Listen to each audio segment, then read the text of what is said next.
Hello, my name is Graeme Nicol. I'm an orthopaedic consultant. I work here at Kings Park Hospital in Stirling. I have a specialist interest in both hip and knee replacement surgery, as well as hip preservation surgery.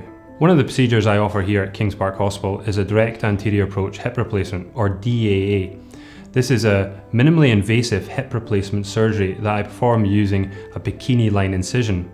The benefit of this approach is that I don't cut any muscles or tendons on approaching the hip, which means that post-operatively you will be less sore, you will require less painkillers, and you'll be able to mobilise much sooner. The surgical procedure will typically take between an hour and an hour and a half, and you can expect to mobilise approximately 4 hours after the operation.